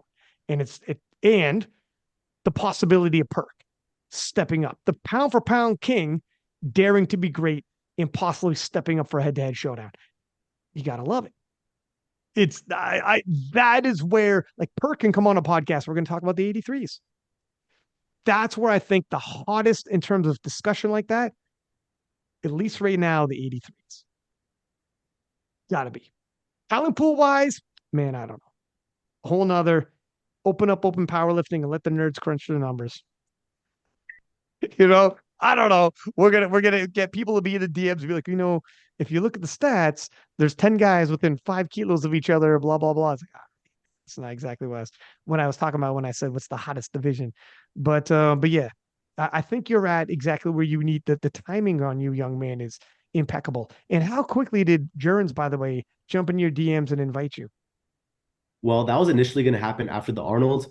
And then it was getting close to my meet for Junior Nats. And he's like, all right, so after Junior Nats, we'll invite you. That didn't end up happening. I snapped my back.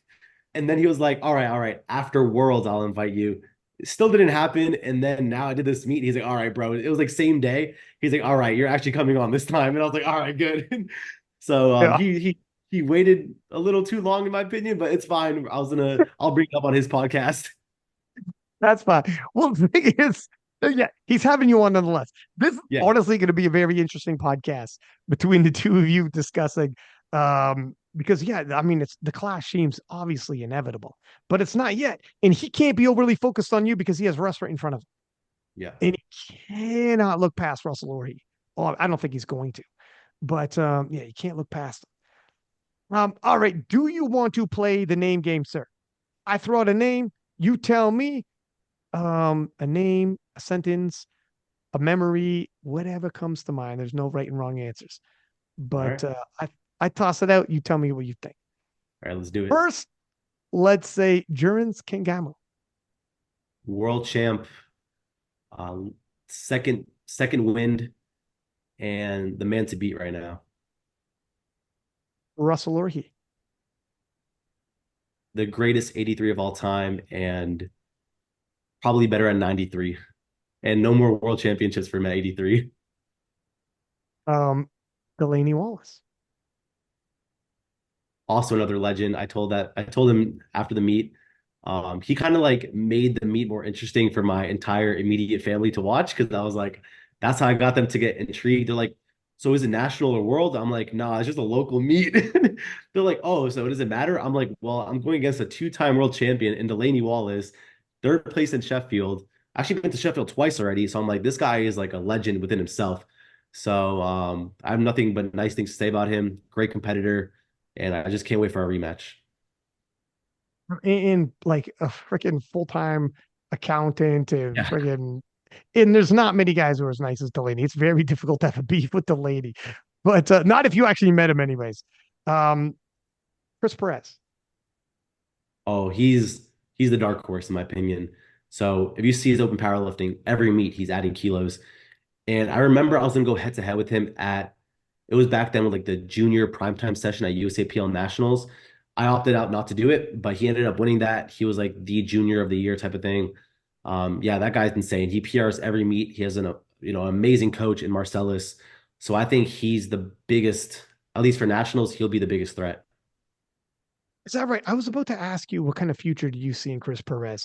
You think he might be, well, I guess that's right. You're not anticipating Russ to show up, and I think you're probably right. Um, but what do you think Chris's future looks like? Like, how far can he go? Because he is really streaking as well. Well, he totaled 840 pretty convincingly. He probably had, I think, 850 on the day, all out.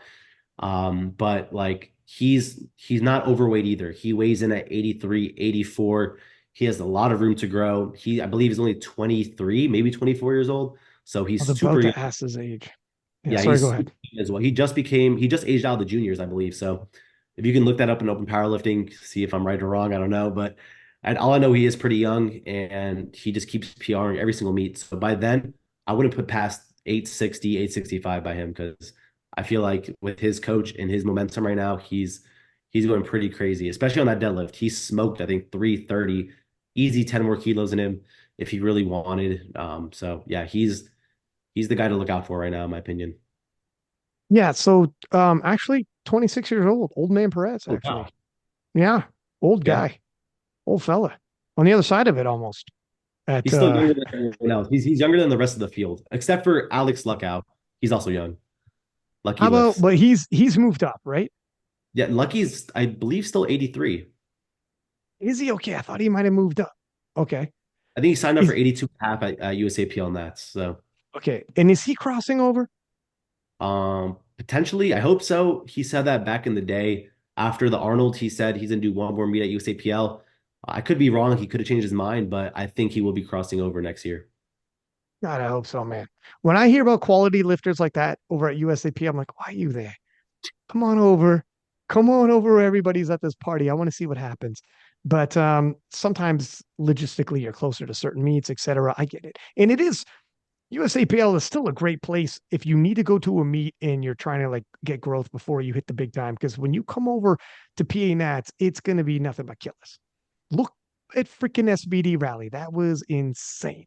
How about this one? Joey Flex. The legacy coach almost. He has the most stacked roster in all of powerlifting, women and men. He has two, like Sonita, Amanda, and then you can't forget, obviously, Jesus. Like he has the strongest man and women ever born on his team, which sounds Isn't that insane. crazy? Yeah, Sonita's about to squat 700 and Jesus 1100. I wouldn't even put it past him. So, and then you can't forget Russ, Delaney, Keiko. Like he is like the legacy coach, great for the sport. Pretty controversial, some might say, which is good because it stirs up the pot, gets more people to view in, gets more clicks. Yeah, he's like, I'm not sure if he likes his comp. I think it's a compliment, but I think of him as like the Bill Belichick of powerlifting. Wouldn't that so I don't know football. That's football, right? Oh, Yes, I'd be that's the embarrassed coach as of the shit if that was Patriots. That's I'd coach be of the embarrassed. Patriots. You're like, dog, that's NBA. What are you doing? I don't know football, but isn't Bill Belichick a really good coach? Like that has to be a compliment, no? Or I don't know football. Well, people count it as like he either got carried by Tom Brady or he carried Tom Brady himself because Tom Brady's on the Patriots. They won, I think, 6 rings together while on the Patriots. So yeah, he's considered the greatest football coach of all time. Or you can think of him as Mark Jackson, not Mark Jackson. Who coached Jordan again? I forgot The his name. Bulls. Yeah, yeah. Ah, sorry, Luke, you got it? Yeah. Phil Jackson, right? I think it was Phil Jackson, right? Phil Phil Jackson. No, Mark Jackson. Jackson. Mark It's Jackson's the Phil other guy. Jackson. Yeah, That's so right. you can think of him as that, like just a great legacy building coach. You're right. Now that when you look at the freaking resume that he's got, it's absolutely insane, isn't it? There's like even Amanda Lawrence who could possibly be the GOAT. It's pretty freaking nutso. Yeah. Anyways, how about Jesus Oliveras? The strongest person ever. That is simple as that. Nobody's close to him. Tested, untested, stiff bar, deadlift bar, squat bar, monolift. It doesn't matter. Like if anyone in the world wants to challenge this dude, they're gonna have to come over. And I would have loved to seen him versus Dan Bell. Actually, that would have been insane. But obviously, it's not Dan Bell's time anymore. He, I think, is retiring. So yeah, he's just the strongest human ever born, and I don't see anyone really catching up to him unless who's the other kid? He's a junior. Is it Timor, I believe? Timor. Yeah. He might have a He's chance. streaking. Yes, he might have a chance. I know he just, I think, surpassed all Jesus' junior records, which is insane to say. So he's pacing at a faster rate than Jesus himself. But Jesus isn't slowing down. Jesus still has some youth in him left. And after that Sheffield performance, I think he's like super motivated to come back and try to blow up a world record. Austin Perkins.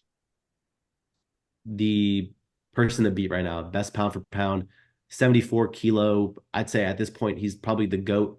I think he has to win one more world and at least come top 3 in Sheffield, but he's the outlier. I think that there we go. That's the better thing to say about him. The outlier, and that is it. He's the 74 right now on Instagram. So if he wants to change it to the outlier, I'm okay with that too. But I think at least within a 4 or 5 year span from now, he's the guy I'd like to take the reins from. How about the former the outlier, Taylor Atwood, whom is maybe in the midst of a comeback? We'll have to see. He's the GOAT, in my opinion. He's like, so I think Austin said it himself. Austin is Kobe. He's like the Jordan. He's Jordan to the Kobe right there. So I think I'd love to see a comeback from him. I wouldn't put it past him because, you can't put anything past greatness. And his training is looking healthy. I'm excited to see what he does at his next meet. I believe he signed up for 83, but he's not going to fill it out, obviously, because he still wants to build more at 74. But he's the GOAT. He's the 74 kilo athlete that I looked up to when I got into the sport. So yeah, nothing but nice things to say about him as well. An absolute legend. And I just can't wait to, share the platform with him if we do at PA Nats. How about you, Luke? Do you have, I know you're saying you don't super duper follow powerlifting. Do you know these names I'm saying? Oh, absolutely. I have like a very good general understanding of powerlifting. I just like don't really follow the nitty-gritty details of it. I Okay, mean, got you. I didn't want to put you on the spot if you're like, look at man, don't throw too many hard balls. Let me throw you a couple softballs right down the middle. all right, Russell or he. greatest 83 of all time. I mean, he as a lifter and as like a social media influencer, I don't think anybody has made a greater impact than him. I mean, I know Joey looked up to him. My friend and I always looked up to him. I remember 2019 Raw Nationals. He was about to bomb out, and then he finally, got that third attempt squat. I remember watching that and just being so motivated to, go into the gym, start squatting and all that kind of stuff. But I mean, the outreach that he's had on the sport and the notoriety that the sport has gained from him is, insane. The pairing of him and Joey Flex, who are both like colorful characters that came on at the right time. I think them together is made a very big deal. How about that, Joey Flex? I mean, he's been the anchor of the 83 class for, you know, I mean, the last five, That's six true years. I too. Yeah, mean, yeah. When you think with about Russ, Hack, Delaney, Russ, you're right. He I was mean, Hack, even Noriega, delete. Yeah, uh, yeah, you're right. You're right. Noriega's coach. And so, just having that grip on the 83 class, I mean, that's that says it for itself, like how good of a coach he is. Uh, yeah, Delaney Wallace.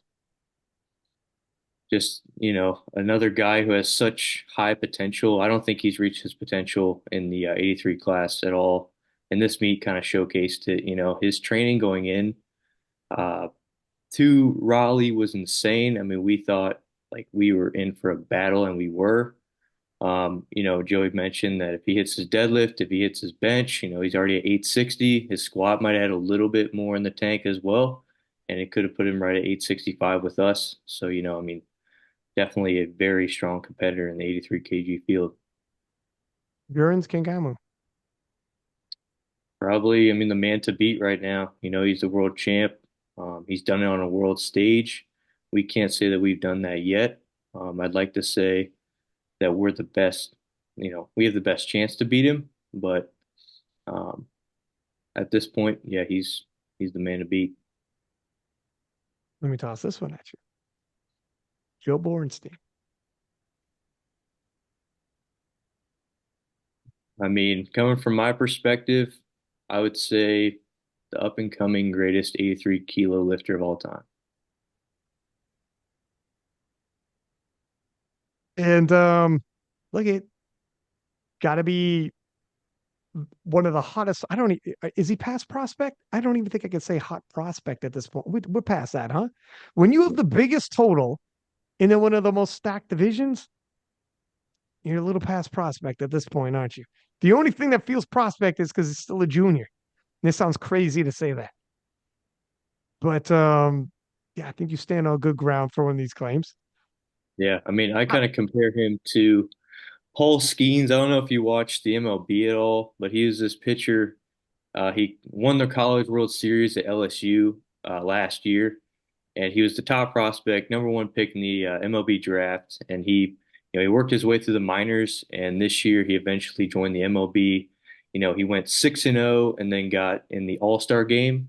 And so it's crazy to look at his development from, 2023 College World Series champ eventually to being the starting pitcher in the All-Star game. Like it kind of, feeds back to your point about is he a prospect anymore? No, because I mean, he's a star already.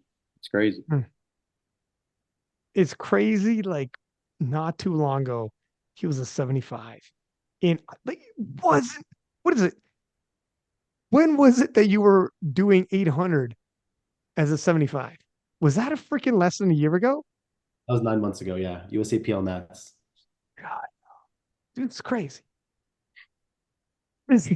Talk about a lot can happen in a year, especially in this sport. It feels like, wow, man.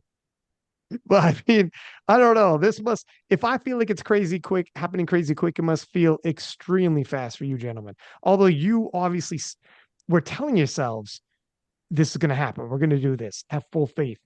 But now that it's happening and it's here, is it surreal or is it, how does it feel? It's a little surreal at first. Like I'm gonna tell you straight up, I didn't sleep after the meet. Luke, my coach, I had to take him to the airport. Well, I didn't. I was gonna pay for his Uber at first, so we scheduled it and everything. And it was like 5:30 in the morning, and I was still up. And I was like, "All right, bro, cancel your Uber. I'm dropping you off myself." So I took him to the airport, and after that, I just sat in the lobby of the hotel. I started doing homework. I was just like so wired in, and I ended up falling asleep at like 10 a.m. until like 1 p.m. So it was a huge surreal experience for me. And then I think after these last couple of days, it started calming down. I still haven't responded to all the DMs. There's hundreds of them. So that's kind of crazy. But now I'm just like, what's next, right? Like I'm looking at the next big competition. I don't think I'm gonna get the Sheffield wild card because I don't qualify for the criteria. But anything can happen. It's SBD's meet. They can do whatever they really want. And if they do invite me, which God willing they do, even though the chances are low, I still feel like I could probably win that meet if they wanted to extend the invite for me. I mean, what's the world record at 83? 845. And by the time Sheffield rolls around, I can add another 20. That's 45 or that's 40 kilos above. That means Perk got a total like 870. Bob has to do like 9, like 90, 980. Like I think I'll be right up there in contention. Oh my Lord. I mean, you're 21. You're gonna end up at Sheffield. You're gonna end up at all these big meets, you know. So it's okay if it's not the end of the world or nothing. You know where you know how this story is gonna go. We don't know how the story ends. God, by the time you're in your early 30s, who knows what we're talking about? But we know at least for sure, because I mean, yeah, but for sure, Sheffield Worlds and all the rest of it is on the table. And if this is how you feel after SBD Rally, can you imagine how Jurins must have felt at Worlds? Can you imagine how you'll feel making it to Worlds, winning your first world title, winning, like it seems almost inconceivable at 21 that you're not going to experience that experience. And yeah, I can only imagine, man. It'd be the feeling you're going to feel if you thought SBD Rally was, and SBD Rally was big. That was a big one, my man. But I think you can be driving Luke to a lot of airports in the morning, in the following morning. But anyways, fellas, listen, thank you tons for coming on to the podcast. Muchly appreciated, man. We got to keep in touch. I'm excited to see what happens. If you end up at Sheffield, holy shit, that would be insane.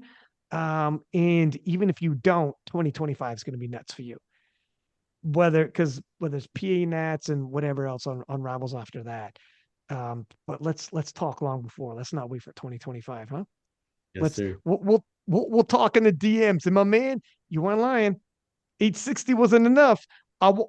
We'll see your predictions when PA Nats rolls around. But when you pick your shot, your batting average is pretty freaking high right now, isn't it?